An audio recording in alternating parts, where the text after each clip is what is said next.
Ça sera demain, ça sera donc un peu partout sur l'île. Le collectif des associations et des syndicats professionnels de la Réunion organise demain une manifestation. Objectif, soutenir les petites entreprises et les artisans. Ça va être un causement réunionnais.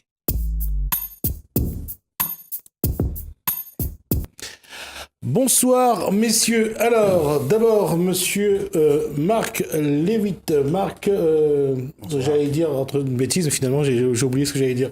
Bonsoir, Éric Marcelli, vice-président donc du CSAPR. Monsieur le président du CSAPR, Jean-François Maillot, bonsoir. La dame qui est là et qui attend le bâton et le fouet, c'est Josette Brosse. Bonsoir. Bonsoir. Et à ses côtés, Antoine je sais pas dire de bêtises, Antoine Fontaine. Bonsoir, également chef d'entreprise. Bonsoir à tous. J'allais dire, il y a quelque chose. On parlait d'une manifestation, demain, un rassemblement. Qu'est-ce qui va se passer, messieurs, dames? C'est plutôt une revendication de nos droits. Parce que nos droits, ils sont bafoués depuis des années par nos institutions, que ce soit la sécurité sociale, que ce soit la chambre de commerce, que ce soit la chambre de métier, mais aussi bafoués par nos élus. Et on veut que le droit soit appliqué en France. Et là, actuellement, on a un gros souci de ce côté-là. Alors, on ne les entend pas. Cette manifestation, elle doit... alors, c'est donc essayer de demander les lois, mais la question, c'est aujourd'hui, est-ce qu'il y a une mobilisation de la base? Est-ce que les chefs d'entreprise, les artisans se mobilisent pour cette action? Et comment allez-vous faire entendre votre voix, Monsieur le Président? Il y a une communication déjà qu'on a fait depuis un bon moment, puisqu'on a décompté cette manifestation il y a déjà 59 jours, puisqu'on voulait que les gens soient prêts, les chefs d'entreprise soient prêts justement à cette mobilisation. Je pense que c'est vrai de plus en plus, de jour en jour, ça devient de plus en plus dur pour les chefs d'entreprise. On a eu beaucoup de confirmations. Il y en a d'autres qui n'ont pas confirmé, qui seront peut-être là aussi. Mais c'est vrai qu'on a un certain nombre de revendications qui, qu'on le dira pas ce soir, bien sûr, mais qui aujourd'hui, il y a beaucoup de chefs d'entreprise qui sont vraiment au bord du gouffre, quoi. Et malheureusement, personne ne veut nous écouter. Donc, c'est sûr que demain, ce sera pour nous, c'est une action forte puisqu'on veut absolument que nos responsables, le président de la CGSS, enfin le directeur, pardon, et aussi peut-être aussi la présidente, si elle veut bien venir, nous écouter puisque de plus en plus ça devient pénible. Et surtout, beaucoup de chefs d'entreprise aujourd'hui attendent un certain nombre de choses via la caisse, un certain nombre de documents, d'où l'attestation de vigilance, et que malheureusement, la CGSS fait la sourde oreille. Alors, deux choses. Donc, aujourd'hui, il y a un constat, c'est que il n'y a pas les outils dont vous avez besoin pour avancer. Apparemment, ce serait la caisse qui les détient. Alors, d'abord, le constat que je voudrais faire, c'est quelle est la situation dans les TPE et chez les artisans? On veut la mort des petites entreprises, j'y vais carrément. Je mets le pied dans le plat carrément. Écoutez, on n'est pas là pour faire la langue de bois. Je vais essayer de révéler la question. Quel est le constat qu'on peut faire aujourd'hui de la situation économique des petites entreprises? On est en souffrance.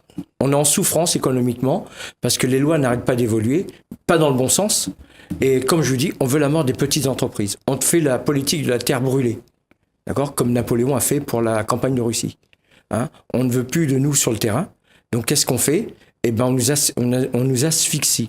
Jean-François disait qu'on était au bord du gouffre. Non, je suis désolé. On a la tête sous l'eau. Je vois par rapport à mon métier, on n'arrête pas de changer les lois. On va nous ubériser. Et le fait de nous ubériser, on n'aura plus les moyens de travailler comme il faut et de donner aux gens un service correct. Et je le vois actuellement. On nous a placés sous un système comme de la carte grise qui s'appelle ANTS. Et les dossiers ne sont pas prêts en temps et en heure, ils sont perdus. Les places d'examen, on les a pas comme il faut. Les gens râlent, on nous annule des examens parce que c'est normal, ça arrive que des gens soient malades pour faire passer les examens ou absents. Mais actuellement, dans notre métier, l'auto-école, on est en souffrance. Antoine Fontaine, ce sont les mêmes problèmes qu'on rencontre c'est-à-dire qu'aujourd'hui, dans cette c'est activité. évident que aujourd'hui, il y a quand même une inflation de lois, il y a une inflation de normes administratives à respecter qui changent en plus, comme le disait à juste titre Eric, tous les 4 matins. Donc si bien qu'à un moment donné, on ne sait plus exactement quelle loi finalement on doit appliquer, notamment pour ce qui me concerne dans l'hygiène et la sécurité alimentaire. Et c'est clair que toutes ces normes qui sont mises en place ne sont pas adaptées aux TPE, PME. Elles sont des lois, ce sont des lois qui sont votées pour les grandes entreprises, qui leur permettent à elles effectivement de bénéficier de tout un tas d'avantages. Et puis derrière tout ça aussi, je pense que ces TPE, PME souffrent aussi de cette diminution des moyens dans les services publics. Tout ça étant même un peu lié dans ce système. Et donc c'est vrai que ça devient, on passe beaucoup de temps dans des démarches administratives dont on ne voit jamais la fin et qui nous enlèvent la possibilité finalement de consacrer du temps à réellement travailler. Avant qu'on revienne, on donne la parole à Josette Brosse pour parler un petit peu de ce qui va se passer, par exemple, au niveau des impôts. Marc Lewitt, dans l'immobilier, le problème est le même? Bon, je dirais que Prendre le micro. il est à peu près dans la même veine, mais bon, on est surtout des indépendants. En ce qui concerne les entreprises, c'est vrai qu'on souffre également. Mais ce qui est important de noter, je vais rebondir un peu sur ce que dit Antoine et Eric, c'est que les dispositifs actuellement qui sont à disposition donc des entreprises et des TPME, TPMI pérennes à La Réunion ne leur sont pas destinés. Donc toutes ces aides dont on parle sont réservées à une certaine catégorie, notamment à la création d'entreprises, qui plus est à une certaine catégorie de segments qui ne concernent en rien les entreprises pérennes, qui concernent 20 000 entreprises à La Réunion, qui existent depuis 4, 5, 6 ans, qui ont des problèmes de trésorerie, des problèmes de règlement des charges sociales qu'on leur réclame. Le problème, il est véritablement là. On n'aide pas ceux qu'on devrait aider, qui ont prouvé qu'ils étaient viables, mais qui sont actuellement dans la panade, entre guillemets, et on crée tout un tas de dispositifs pour aider des créations d'entreprises qui, on le sait, avant 5 ans, que 60% donc n'existent plus. D'accord. Alors on est sur ce qu'on appelle une stratégie. Et je vais poser la question à Josette Brosse, qui est donc un peu la 7-4 toujours, je peux pas dire des bêtises. La question est, Josette Brosse, c'est que est-ce qu'aujourd'hui, et on a parlé de banques, on a parlé de services publics, de moins en moins à disposition des entreprises pour les accompagner. Aujourd'hui, tout ce qui concerne la législation concernant les impôts, est-ce que les entreprises sont de plus en plus aussi, ont de moins en moins d'interlocuteurs, ont de moins en moins d'informations pour les aider dans leur démarche? Oui, et d'une part, vous avez le gouvernement qui veut diminuer le nombre de fonctionnaires, mais nous n'avons jamais été autant administrés par les fonctionnaires. Alors moi, les entreprises privées qui sont le nerf de la guerre, qui sont vraiment ceux qui font travailler le pays, parce que les fonctionnaires ne rapportent rien à la nation, ils ne vendent rien, sinon ça se saurait. Mais tous ces chefs d'entreprise, aussi petits soient-ils, apportent quelque chose, font travailler. Et on est en train de les tuer parce qu'on met sans arrêt des marches nouvelles pour les asphyxier. Alors, moi, je veux bien de tout ce qu'on veut, mais à un moment donné, ces chefs d'entreprise qui sont commandés, gouvernés par des chefs de service d'administration qui ne savent même pas comment fonctionne une entreprise. Moi, je trouve ça, c'est scandaleux et c'est dommageable et c'est très dangereux pour l'avenir des entreprises. Alors justement, là-dessus, je vais vous poser une question à tous les 5. Le prélèvement à la source, pour vous, pour l'entreprise, on sait aussi que, par exemple, au niveau de l'URSSAF, c'est passé au prélèvement mensuel. En matière de charges sociales, le prélèvement à la source, est-ce que tous ces éléments-là concourent à aider et accompagner le chef d'entreprise et les artisans, ou c'est quelque chose qui va encore les enfoncer? C'est un foutage de gueule. Tout le monde a rigolé et tout le monde a répondu la même chose. C'est une arnaque. D'accord. Ça va nous coûter beaucoup plus cher, aussi bien aux salariés, au moins 400 € minimum par année, mais pour les petites entreprises, ça va nous coûter au moins 2,5 milliards à 3 milliards d'euros la mise en place de cette collecte d'argent. Et je rappelle juste une chose, le prélèvement à la source qu'on va faire les chefs d'entreprise, c'est du travail au noir qu'on va faire pour l'État. Tout comme la récolte de la TVA, nous travaillons au noir. Nous ne sommes pas payés pour ça. Donc il faudra arrêter de prendre les chefs d'entreprise pour des vaches à lait. Donc nous sommes sûrs qu'on est révoltés. Je vais me permettre de rajouter une chose à ce que dit Éric Marcely, c'est que ce travail que vont réaliser les chefs d'entreprise qui sont déjà surchargés par le côté administratif, tout le monde n'a pas la chance d'avoir une comptable dans ses services ou bien une secrétaire. Donc ces entrepreneurs qui vont devoir appliquer le paiement maintenant mensuel sont aussi pénalement et civilement responsables. C'est-à-dire que à partir du moment où ils ont reçu une pseudo-formation à la Chambre de commerce sur les nouvelles dispositions ou directives sur cet aspect-là, ils seront donc redevables en cas de manquement aux impôts. Il est là le problème également. Donc on veut bien aider, mais si en plus on est responsable sur nos deniers, comme le sont les anciens fermiers généraux, voire même les inspecteurs des impôts, je trouve que c'est fort de café. Alors, mais surtout, ça va engendrer un coût supplémentaire à la comptabilité du chef d'entreprise, parce que ce document, il faudra l'établir, même que ce soit fait par Internet, mais le comptable, au niveau de la comptabilité, c'est facturé. Non seulement c'est facturé, ce que je voulais surtout dire, que si on regarde plus ou moins l'évolution de l'administration au sein même de la gestion d'entreprise, les banques aujourd'hui, on n'a plus d'interlocuteurs. Généralement, quand ça passe pas, il y a toujours des sous qu'on prend sur le compte pour ce qu'on appelle pour l'intervention. Il y a également au niveau de l'URSSAF, maintenant c'est tous les mois, mais comme la trésorerie ne suit pas, il y a toujours les pénalités qui arrivent à chaque fois que la banque prélève bien sûr l'intervention et on paye la pénalité à l'URSSAF, les 10% supplémentaires. Aujourd'hui, avec les impôts à la source, ça veut dire que il faut avoir de l'argent sur le compte. Et là, ça va encore poser un problème, c'est-à-dire que s'il n'y a pas d'argent, il va y avoir la double peine. D'un côté, la banque va prendre de l'argent pour son intervention, et à côté, il y aura la pénalité pour l'entreprise parce que il y aura pas les sous, donc la pénalité donc parce qu'on n'aura pas payé. Est-ce que aujourd'hui, quand on regarde, que ce soit au niveau de l'URSSAF, au niveau de la banque, au niveau des impôts, est-ce que on n'a pas, je parle des petites entreprises, je parle des artisans. Est-ce qu'on leur donne vraiment les moyens pour exister? On a l'impression quand même que ça va de plus en plus mal pour eux. Je vous l'ai dit tout à l'heure. On fait tout pour nous faire disparaître. On fait tout. D'accord? Pourquoi? Parce qu'on veut mettre en place des multinationales qui vont tout gérer. On le voit bien tous les jours. Hein? Comment voulez-vous que, je vous parle même de notre système à nous, système auto-école, on veut faire disparaître les petites auto-écoles, gérées par une plateforme qui, elle, va donner du travail aux moniteurs d'auto-école indépendants à payer, puis qui seront payés avec des clopinettes. Ils devront fournir leur voiture, leur assurance et payer des clopinettes. Comment voulez-vous qu'on avance là-dedans? L'État français, qui était le pays de la liberté, la possibilité d'entreprendre comme les 30 Glorieuses, c'est fini en France. Si on revient en arrière, si on se rappelle ce que disait Georges Pompidou à l'époque, une phrase qui est restée... C'est d'emmerder les Français. Tout à fait. Tout à fait. Voilà.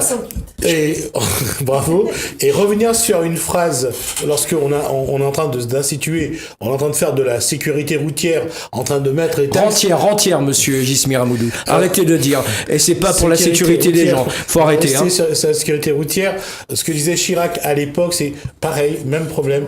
Arrêtez d'embêter les automobilistes. Utilisons les agents, les forces de l'ordre à faire autre chose que de toujours mettre la pression sur les automobilistes. Je pense qu'on peut pas faire l'économie d'une analyse qui préciserait que l'État se désengage de plus en plus, que ce soit des collectivités et plus ou moins bien administrées et des services privés. Donc moins d'État, mais toujours plus d'impôts et plus de normes. Là, c'est difficile de comprendre. Moins de fonctionnaires, moins d'État, plus de normes et plus d'impôts. Est-ce que quelque part, est-ce qu'on ne se rend pas compte aujourd'hui, et je ne sais pas si l'État, lui, se rend compte, mais en tout cas, la base, tout ce qui est, je dirais, les classes très moyennes, voire très moyennes, en tout cas, en subissent les conséquences, c'est que plus ça va, plus l'État prélève toujours sur les plus petits. On le voit avec l'augmentation de carburant. Vous n'êtes pas rendu compte... Pardon ? La CSG pour les retraités. Tout à fait. Mais je voulais parler de carburant. Pourquoi ? Parce que l'argent, la DGF que l'État réduit peu à peu, l'État le compense avec l'argent qu'il peut prendre sur la TVA, qu'il peut prendre sur l'octroi de mer, qu'il peut prendre également sur les carburants. On a j'allais dire, un arbitrage en termes de gestion économique qui est en train quand même de tuer. Ajouter à cela le millefeuille administratif du conseil régional qui est à l'initiative de l'augmentation donc du coût au litre du gasoil. On a d'un côté une augmentation qui est due à l'État, ensuite une nouvelle augmentation qui est due à la région. Jusqu'où vont-ils aller ? Alors, on va juste rappeler que donc en matière de taxes, la région prélève le FIRT, un peu plus de 200 millions chaque année, qui est réparti 120 millions, un peu plus ou moins pour la région, le reste pour le département et les collectivités. Et il y a la TSCC également, la taxe donc sur le carburant, qui vont dans les caisses des collectivités. La question aujourd'hui, quand on regarde, est-ce qu'il y a une porte de sortie ? Est-ce que on voit que l'observatoire des marchés publics aujourd'hui, qui a été à un moment donné, ce qu'on a montré en disant que c'était là, on va mieux attribuer les marchés publics. Quand on regarde aujourd'hui, est-ce que vous, les petits artisans, est-ce que les gros marchés ou l'allotissement, est-ce que ça vous a apporté quelque chose en matière de marché ? Mais absolument rien. L'allotissement, ça fait des années qu'on parle de l'allotissement. Sauf qu'aujourd'hui, la petite entreprise qui répond à un marché. Et il y a également la SBA qu'on a la stratégie de bon achat qui remplace le Small Business Act. Donc on le voit que on met en place des dispositifs, pour ne pas dire autre chose, des gadgets, et finalement, est-ce que les entreprises s'y retrouvent ? Comme le dit le président Macron à chaque fois, tout va bien. Oui, peut-être certaines entreprises, oui, mais pas les petites entreprises. Puisqu'aujourd'hui, quand on répond à un marché, si on est retenu, bien sûr, dans un premier temps, il faut fournir les attestations fiscales et sociales. Et on voit bien qu'aujourd'hui, 50% des entreprises ne peuvent pas obtenir ce document. Et aussi, il faut avoir de la trésorerie. Puisque si on n'a pas de trésorerie, on ne pourra pas répondre à ce marché. Donc automatiquement, on est écarté depuis le début. C'est vrai qu'on dit l'allotissement, on laisse les gens de répondre à ce marché, mais au final, on n'aura jamais ce marché. Ce sera toujours les plus grosses entreprises qui vont prendre ce marché. Donc non, les marchés publics n'apportent rien aux petites entreprises. Alors, je reviens à cette question que je vous ai posée au départ.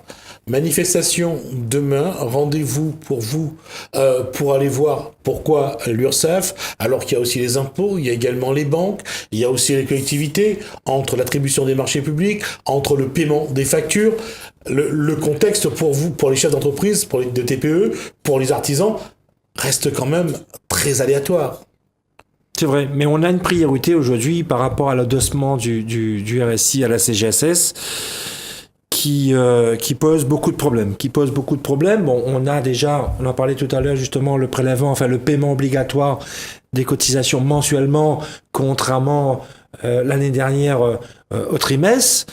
On a le souci encore du calcul des cotisations du RSI, puisqu'il existe toujours, il n'y a plus le non-RSI, mais c'est toujours le RSI, parce qu'on a gardé le personnel, on a gardé les locaux, on a tout gardé. On va rappeler que, en termes de charges sociales, le RSI est plus avantageux que le régime général pour les entreprises. Je dirais moins nuisible que plus avantageux. Mais on n'a jamais demandé la disparition du RSI, nous. Le CSPR ne l'a jamais demandé. La Sécu. Même du RSI, on n'a jamais demandé sa disparition. Ça a été interprété par nos élus locaux, les élus des chambres consulaires. On voulait tout simplement la liberté de choisir notre assurance sociale. Seulement, ils n'ont pas entendu ça. Donc, on nous a adossé à la sécurité sociale qui nous coûte plus cher. Il n'y a pas que ça, le combat. Le combat, il est énorme, parce que vous parlez tout à l'heure des impôts, vous parlez des banques, oui, tout ça nous coule, nous embête. Alors que les banques étaient là pour nous soutenir, étaient un partenaire. Les banques ne sont pas là, ils cherchent à faire du profit, aussi bien sur les entreprises que sur les salariés. Peut-on reprocher aux banques de faire du profit ? On nous a obligés de mettre, d'avoir un compte en banque pour avoir le remboursement ou bien nos indemnités ou autres. Je crois que c'était... Et aujourd'hui, et pour avoir des crédits. Et aujourd'hui, on nous demande, sur un paiement de 1 000 euros, au-dessus de 1 000 euros, c'est interdit. Donc, il faudrait peut-être arrêter. Les banques vivent grâce à nous. Donc, ces banquiers-là, qui se servent sur notre compte, sur le dos des pauvres. Je suis désolé, l'État-providence qu'on a créé aujourd'hui a rendu le peuple pauvre. On a créé une pauvreté de notre population, en leur donnant des miettes. Donc, à la rigueur, oui, prenez le micro. Le budget de fonctionnement de la sécurité sociale, il est de combien? 750 milliards à peu 56, près. fonctionnement, le budget, il est de 56%. Alors je pense qu'à un moment donné, la sécurité sociale, elle aussi, devrait se remettre en question. Parce qu'on ne peut pas taper toujours sur les mêmes et vivre, eux, sur un grand pied, comme ils ont l'habitude. Il faut qu'ils réduisent leurs frais, il faut regarder ce qui ne va pas à la sécurité sociale Ils vont aussi. avoir du mal à réduire leurs frais. C'est leur Ils problème. n'auront pas de vivre avec 1000 euros, ils n'arriveront pas. Demandez au président de la sécurité sociale de vivre avec 1000 euros. C'est Éric son Marcelli, problème. Il y a une chose qui est une réalité, et je vais reprendre ce que disait Éric Marcelli.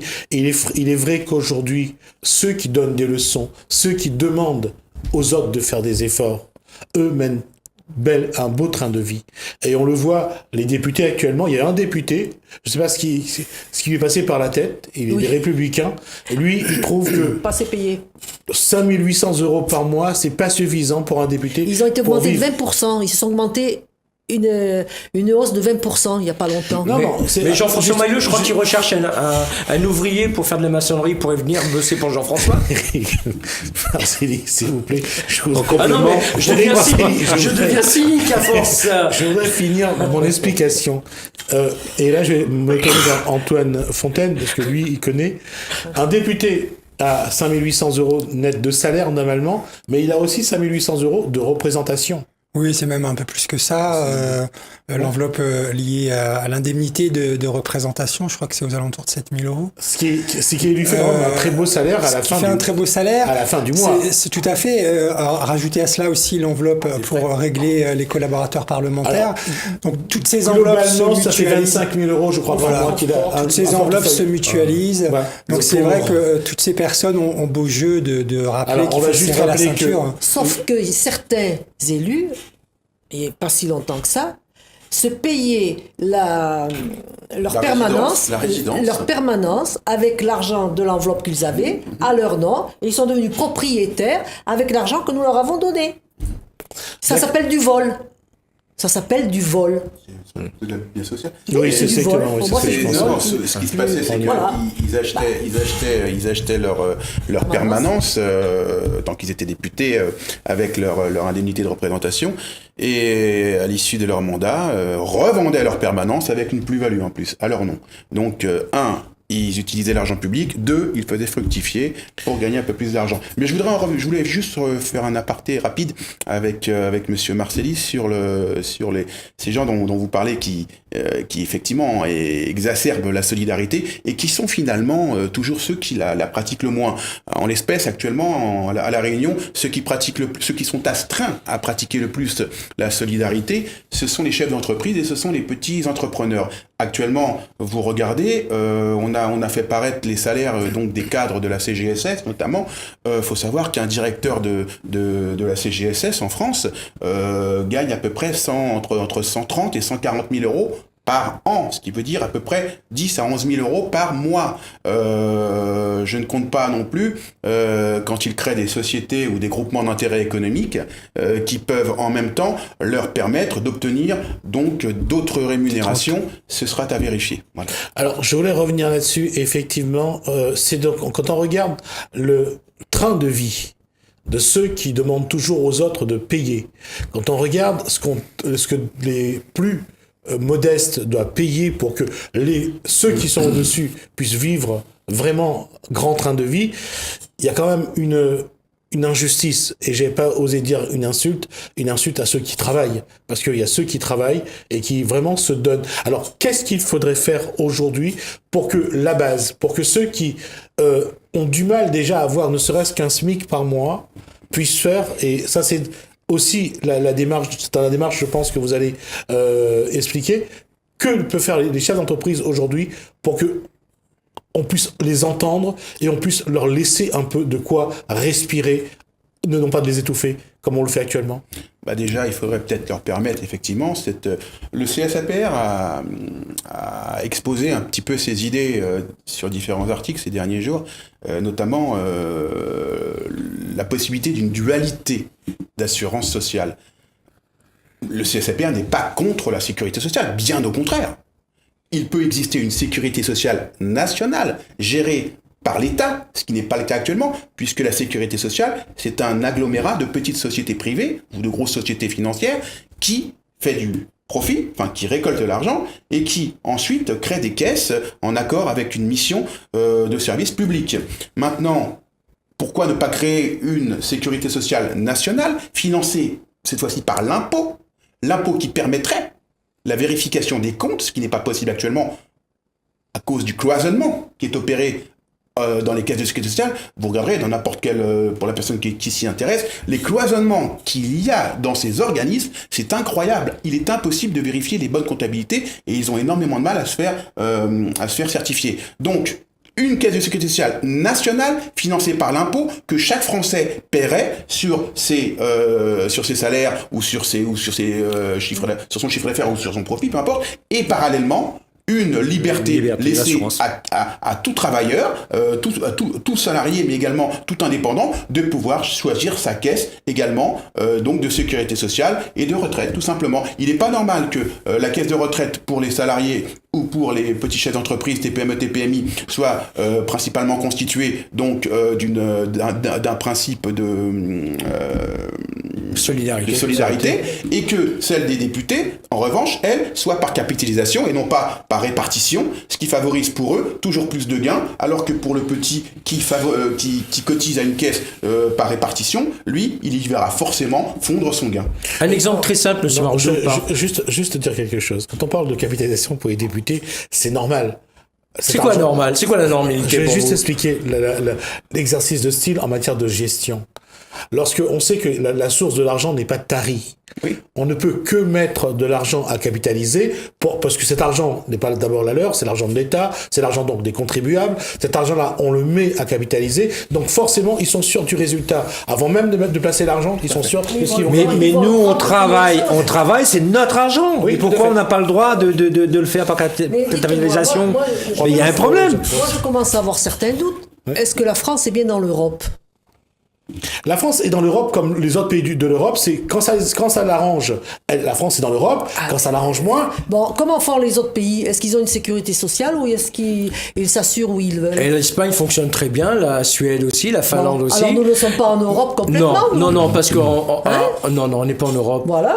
Ben voilà, alors quand on a un président qui nous fait des grandes leçons, c'est moi le chef, nous sommes en Europe, on a une Europe forte, on va en avoir ci, on va avoir... Ah oui, mon gars. Mais commence à donner des leçons. Hein? Ce qui est intéressant, puisque le Brexit a été conclu, enfin, a été voté, c'est que à ce niveau-là, les Britanniques, eux, ont un système social qui correspond à ce que vous dites. Oui, exactement. Oui, parce que ça a permis de relancer l'économie. Hein, les Pays-Bas aussi ont ce système social qui fonctionne très bien, la Slovénie aussi, la Suède aussi. Ça a permis de relancer l'économie. 30 à 40% de plus pour les salariés, pour les entreprises, pour investir. Ça relance l'économie. Seulement la France, nous, la seule économie qu'on doit relancer, c'est l'économie de nos élus. Ils en ont besoin. Ils sont pauvres, les pauvres. Éric Marcel, il y a quand même une chose que je vais rajouter, c'est que en Allemagne, où le SMIC a été installé très tardivement, c'est quand même 14 millions de pauvres en Allemagne. Ils sont devenus pauvres, parce que quand ils étaient aux marques, moi je me souviens quand ils venaient dans le sud, les Allemands, on les enviait parce qu'ils avaient un train de vie, mais la livre aussi restait toujours à un très bon niveau. On ne leur arrivait pas à la cheville, nous, avec le franc. Oui. Mais les Allemands, mais je vous garantis, ils étaient très riches. Oui. Mais on a 9 millions de pauvres, monsieur Ramoudou, en France. 9 millions de pauvres en France. Une population plus ou moins égale avec l'Allemagne, il y a quand même 14 millions. 14 millions. Mais 9 millions non, je suis désolé. Moi, je vais vous faire un parallèle. Ce qu'il faut voir, c'est d'un point de vue éthique. Je veux pas, évidemment, on peut discuter énormément sur les tableaux, sur les chiffres, etc., qui nous donneront forcément raison. Comment peut-on, avec des salaires de direction au sein de la CGSS qui dépassent souvent les 5, 6, 7, 8 000 euros par mois, Plus les avantages. plus les avantages, exiger et astreindre un petit entrepreneur à se faire tondre, je dis bien se faire tondre. Aujourd'hui, on a reçu 2 personnes au CSAPR. Un qui parlait d'arrêter, fatigué, il y a 30 ans, il a le droit, il a calculé sa retraite, il aura le droit à 420 euros par mois. C'est bon, ça va. Il comprend pas. Et une personne qui est passée après lui, qui était ancienne agricultrice, qui a arrêté, qui a dit c'est fini, j'arrête, je me suis fait tondre toute ma vie, j'ai terminé, j'ai pas de retraite, j'ai rien. Actuellement à La Réunion, beaucoup d'entrepreneurs de TPME et TPMI arrêtent. Et s'ils arrêtent, c'est du tissu économique qui part. C'est des emplois en moins. C'est comment ces gens qui travaillent dans des caisses de sécurité sociale avec des salaires et des sécurités d'emploi peuvent-ils sans arrêt être aussi exigeants et aussi péremptoires dans leurs décisions? Par solidarité, monsieur Marc Lewitt. Juste pour que je vais quand même, avant de passer à Josette Broche, je vais juste rappeler une chose. C'est la Cour des comptes qui a donné ses observations récemment. La Cour des comptes a regretté que l'État, qui demande des efforts aux autres, n'applique pas à lui-même la rigueur de gestion. Mais c'est juste facultatif, c'est juste un avis, c'est tout. Non, c'est un avis. C'est mais, tout, hein, mais j'en ça tiens pas montre compte. bien. Non, c'est juste pour dire que c'est une réalité et qu'au plus haut sommet de l'État, On se fout bien de notre gueule. Exactement. D'accord avec toi. Bien sûr. Moi, je retrouve là actuellement, parce que j'ai quand même un certain âge, je retrouve actuellement ce que nous avions avant 68. Je retrouve le même schéma. Les gens ne sont plus sûrs, ils sont plus sûrs d'eux. On enlève tout espoir aux gens d'aller de l'avant. On enlève tout. Et eux, ils ne voient que dire il faut travailler. Bientôt, on va se retrouver comme on était avant 68. Les gens vont se louer à l'heure. Moi, je vois ça comme ça. Hein. Les gens vont aller pour c'est pour peut-être 10 le heures. nouveau système économique que veut C'est le avant patronat. Mais c'était pour avant pouvoir... 68, ça. Les gens se louaient à l'heure, ils passaient de ferme en ferme, ils disaient bon, vous avez besoin de quelqu'un, oui, ben, j'ai besoin pour 2 heures, allez ramasser ça. c'est ce qu'on appelle. On va retrouver ça. C'est ce qu'on appelle la flexibilité de l'emploi. Oui, mais enfin. C'est sécurité, ouais. C'est vrai. Et la flexibilité des élus, elle va où, elle? Alors justement, en parlant de flexibilité des élus, on fait bien de rebondir là-dessus. Ça rentre, c'est un petit peu hors sujet, mais bon, ça peut y participer. J'écoutais justement la future candidature de M. Valls pour Barcelone. Ah. Oui, j'ai Et entendu. j'écoutais le journaliste qui était très européen. Il va signer au Barça. Oui, non. Non, c'est tellement facile. Non. Pied droit, pied gauche.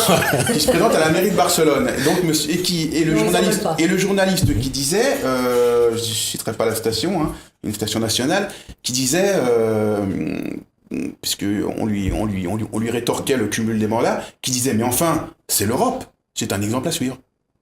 Donc, possibilité pour un élu de cumuler, alors qu'en France on a combattu contre le cumul des mandats. C'était un vain combat, puisque ça continue. À La Réunion, on a des champions de toutes catégories, notamment dans le Sud.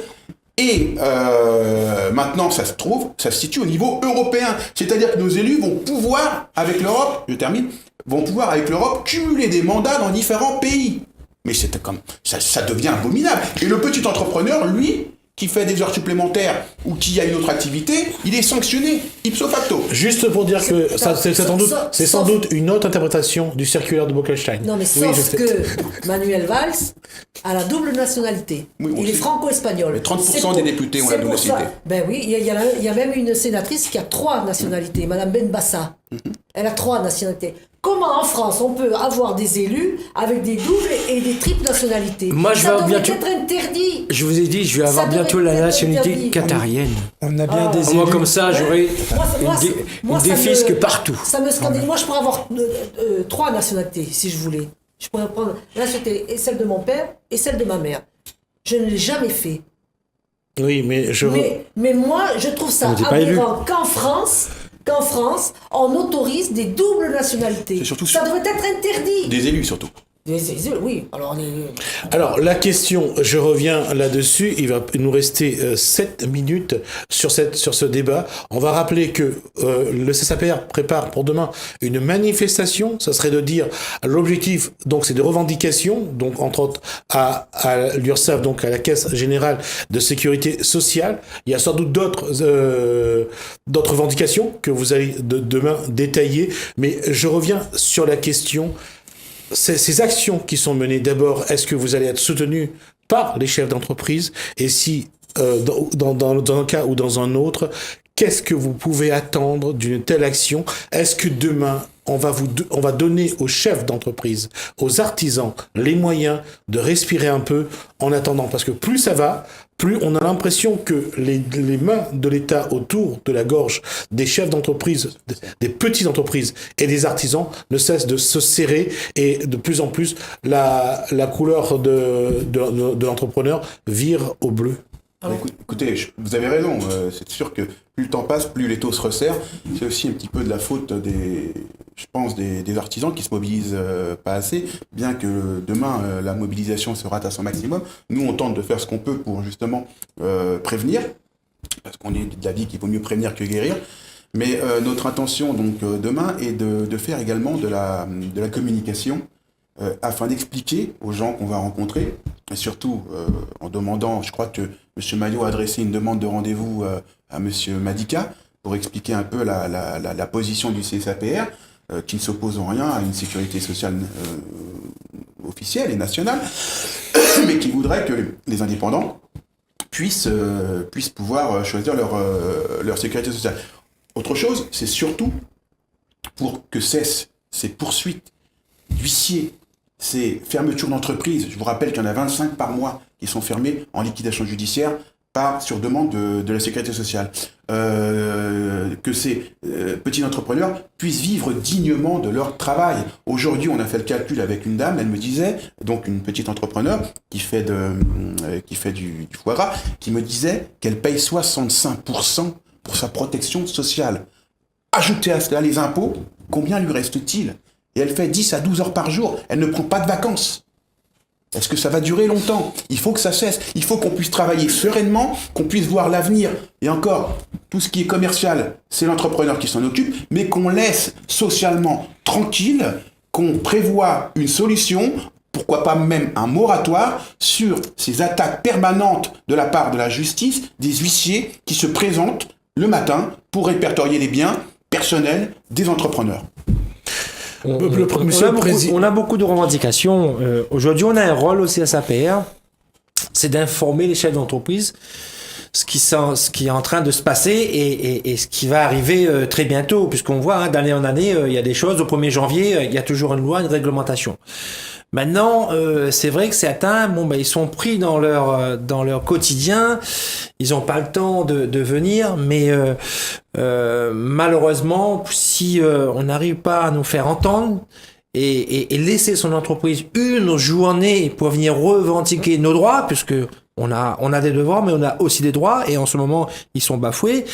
Malheureusement, avec tout ce qui va se passer, qui est en train de se passer cette année et ce qui va arriver l'année prochaine, malheureusement, la moitié des petites entreprises vont disparaître. C'est un paradoxe aussi. Vous êtes bien placé pour savoir que les artisans, si demain ils ont un travail à faire, ils vont courir le faire pour essayer de gagner un peu d'argent. Mais ils ont le droit aussi d'arrêter de pleurer après. Ils ont le droit, mais ils ont le droit de partir travailler. Aujourd'hui, on a préparé cette mobilisation il y a 2 mois. 2 mois, si en 2 mois, un chef d'entreprise n'arrive pas à s'organiser pour venir à une manifestation, il faut qu'il passe salarié. Il faut qu'il arrête, et surtout qu'il arrête de pleurer. Aussi bien sur la radio que sur Facebook. Aussi bien sur la radio que sur Facebook. Facebook. Entendre, ça sert à rien. Parce que c'est vrai que nous, ça fait un moment qu'on est sur Facebook. Bon, on voit beaucoup de j'aime, mais est-ce qu'ils ont compris l'intérêt de cette mobilisation? Je ne sais pas. Donc on verra demain. Et à partir de là, je pense que s'ils ont décidé de rester chez eux, je pense qu'ils vont peut-être à l'avenir décider aussi et voir tout seuls ce qu'ils ont à faire à l'avenir dans leur entreprise sans le CSAPR. Alors la question aujourd'hui, elle est posée pour les petites entreprises, pour les TPE, pour les artisans aujourd'hui. Qu'est-ce qu'on peut attendre dans ce contexte-là? Est-ce qu'il y a déjà un bout du tunnel? il y a eu des avancées. Je pense qu'il y a eu des avancées au niveau du CSAPR. C'est vrai, c'est remis à chaque fois en cause, parce qu'on a bien vu, ce n'est plus juridique, c'est devenu politique depuis plusieurs années. Mais je pense que, comme on le dit toujours, le pouvoir, c'est peut-être les élus, mais la force, c'est nous. On est beaucoup plus nombreux que ces élus. Donc, il suffit qu'il y ait une mobilisation, une forte mobilisation demain, et se faire entendre, puisque s'il faut, on a décidé, nous, de rester demain, le 31 mai, mais maintenant on a un certain nombre de revendications. Si on n'a pas un écrit demain, peut-être que ce sera 2 jours, ou 3, ou peut-être voir plus. Mais on a besoin de voir plus clair. On a besoin de travailler. Il faut qu'on nous arrête de nous embêter, tout simplement. Entendre, ils vont peut-être nous entendre, ça c'est sûr. Mais je veux que ça passe à l'action derrière. Ça suffit pas de dire oui, je vous ai entendu, comme a dit le général de Gaulle qu'on a parlé tout à l'heure. Je vous ai compris, mais on veut de l'action derrière. Et si on n'est pas entendu, moi je pense qu'il faudra peut-être durcir le mouvement. On n'a pas prévu de bloquer l'île, de bloquer les rues. C'est effectivement, puisqu'on sera dans la rue, peut-être qu'il y aura des ralentissements, mais on pourra peut-être le faire si on n'est pas entendu, puisque apparemment c'est le seul moyen à La Réunion de se faire entendre. Puis, moi, je pense Chadros, que pour conclure. l'État devrait dire aux grands groupes, tels que Vinci, entre autres, d'arrêter de créer de grosses entreprises sur La Réunion au détriment des petites entreprises qui, elles, s'éteignent parce que ceux-là, ils prennent tout. Je pense que Vinci va créer également une société de froid au détriment de qui? De toutes ces petites sociétés de froid qui sont installées, qui vont fermer, parce que il faut leur interdire à ces groupes. Sur une île, on ne peut pas faire comme on fait sur un continent. Sur une île, il faut réserver l'emploi à ceux qui y habitent, à ceux qui en vivent, à ceux qui font vivre l'île, et pas ces grands groupes qui prennent l'argent et qui vont le dépenser ailleurs que sur l'île. À un moment donné, il faut que ces grands groupes se battent la coulpe et qu'ils arrêtent, parce que plus ils sont gros, plus ils en veulent. Alors, ou à un moment donné, il faudra leur couper des têtes. Merci Josette Brosse, merci Marc Lévy, merci Eric Marcelli, merci Antoine Fontaine. Moi, je voulais mettre ça, j'avais promis à mes On le fera tout à l'heure. Également, merci donc au président du SAPR, Jean-François Maillot. On arrête là le débat de ce soir. On verra ce que ça donnera demain. En tout cas, on sera dessus. On verra un petit peu comment les chefs de TPE, les artisans réagissent et essayent aussi de se battre pour leur avenir. Merci à vous tous.